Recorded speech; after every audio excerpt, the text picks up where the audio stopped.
What's up, world? It's Cobra Green, and I'm here with the infamous Dr. Rudy Volkmann. He is my fencing coach, and we're here at the Augusta Fences Club. And today we'll just be having a conversation about why he brought this beautiful establishment here in this great city. So, Doc, Yeah, how you feeling today, man? I'm doing well, thank you very much. Man, so before we even get too deep into it, I just want to personally thank you for introducing the art form to me. Like, I found it, but you introduced the art of it to me. And You're very gracious and a great student, thank you. I appreciate that. So how many students have you had in as many years of fencing? Oh, I think a couple of years ago, I kind of looked that up, and I've had over 2,000 people come through here over the last 20 years. It's about 1,000 a year. Okay, so fencing coaching in general, how long have you been coaching? Well, it's been an on and off thing. I took my first class as a student in 1960, and I taught my first class in 1964. And then there was a period off and on where I didn't do much because I was very mobile. Okay. But then in about '72, I settled into Atlanta and started organizing fencing in the Southeast, and been doing it ever since. So in the fencing world, would you consider yourself a big deal? No. No? Not even on the local level, not a big deal. Well, on the local level? I was fairly important in Georgia and the Southeast for a while, but yeah. Okay. Because I walk around, I see all these many accolades on the wall and the different champions you've coached and. I don't like. No. No? Okay, so. I'm famous, kind of. Yeah. All right. That's understandable. Originally, where were you born? Born in East Germany during the Second World War. Okay. So do you have any recollection of what life was like as a child in Germany? Very few little bits and sketches. Yeah. Okay. So were you in Germany when you picked up fencing? Oh no.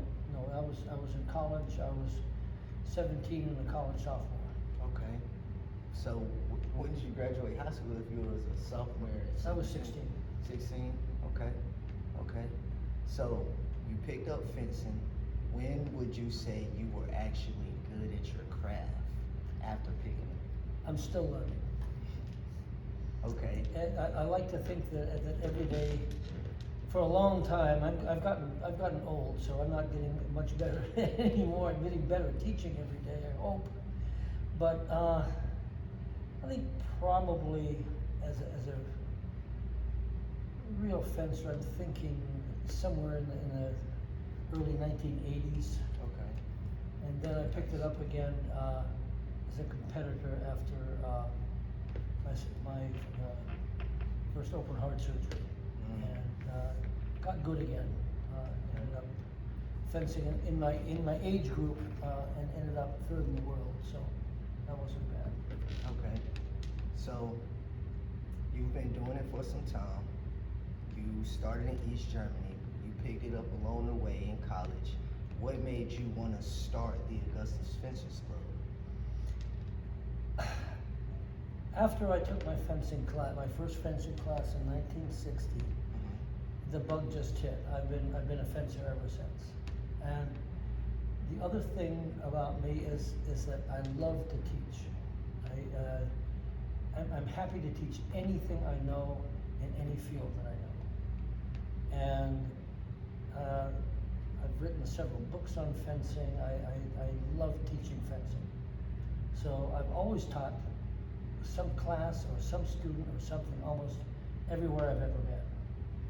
And so when I came here in 1987 to chair the music department of Payne College, and immediately started teaching fencing. So my old friend Ron Colton let me rent one of his rooms at the Augusta Ballet, and that was in 1987. And so we just met once a week up there for many years, and taught a few lessons, taught class in fence. Nice.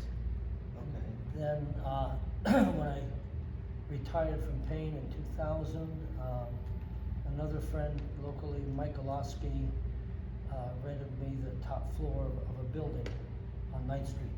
very inexpensively, and he let me renovate the whole top floor. Nice. And so I was able to come up with a fencing area and started teaching 5 nights a week. Nice. Okay. So that's how the Augusta's Fences Club got started, huh? Yes, there was actually a small club here when I got here, and Mike Hennessy was kind enough to turn the club over to me when I got here, and Okay. that's where we went. So when you first started, were you teaching children, adults? Adults. Adults. So when did teaching the children come along? Just bit by bit as I got established, had time to do so. When time opened up in the schedule, and then had the great fortune of encountering Sarah Bender, who came here with her husband and kids several years ago, and she's taken over the youth development part of the club. Love Sarah. Oh, she's wonderful. She is. Wonderful teacher. She is. Well, let me ask you. You teach children and adults. Who is the easiest to teach? The adults or the children? You.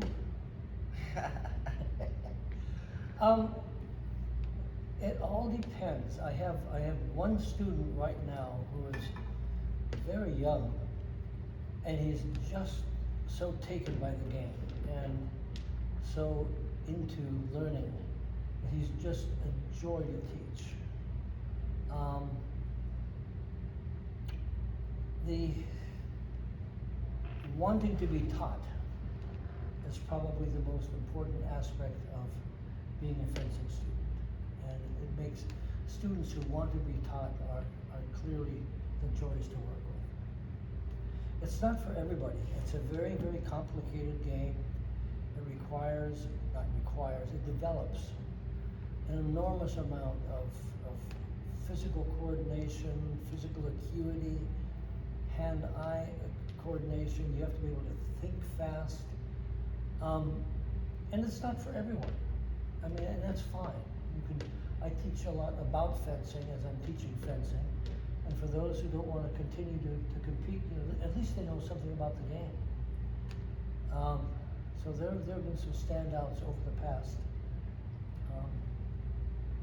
Doesn't do any good to mention them, I don't think so. Gotcha. Now, we have epes in our hand. We do. When I first came, I started as a foilless. Yes. Or I wouldn't even call myself a foilless. I would call myself a man attempting foil. You were attempting well. So what did you see that made you say, I think epee would be for you?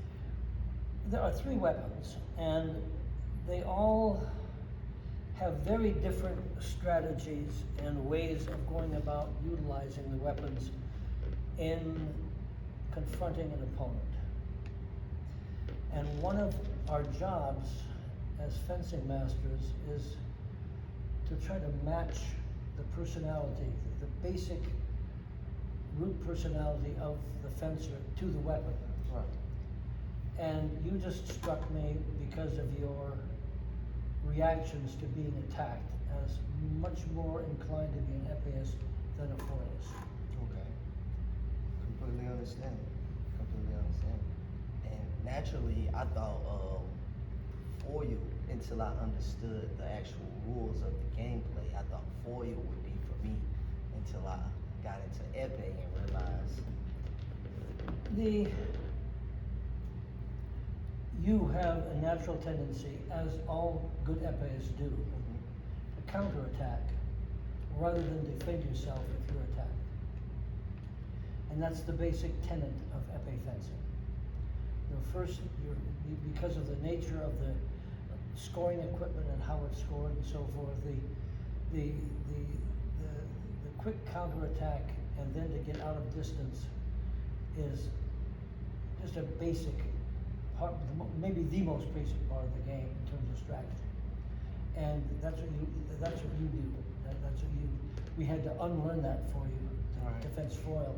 Right. And obviously, that made no sense. Let's just go with what you have, which is that reaction set. okay. That honestly makes you a phenomenal coach.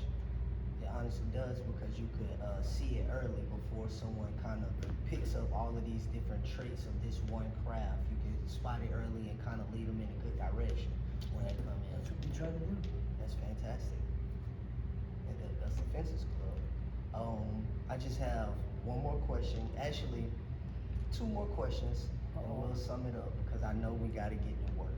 We do. We do have to get to work. So, last question: if someone wanted to join, child, teen, or adult, how could they get in contact with you? How could they join? How much does it cost? What do they need? We offer introductory classes for nearly all ages from 7 on up. Okay. We're starting a new round of adult classes on the 21st of August, actually. Easiest thing to do is to call the club number and leave a message. That's 706-722-8878, or to email me, which is at rvolk1@comcast.net. Okay. The actual website is way out of date. I kind of stopped messing with that when COVID hit, Gotcha. and I just haven't had the time to go back to it. Okay. But we do have a website, AugustaFencersClub.com. Okay. You heard it.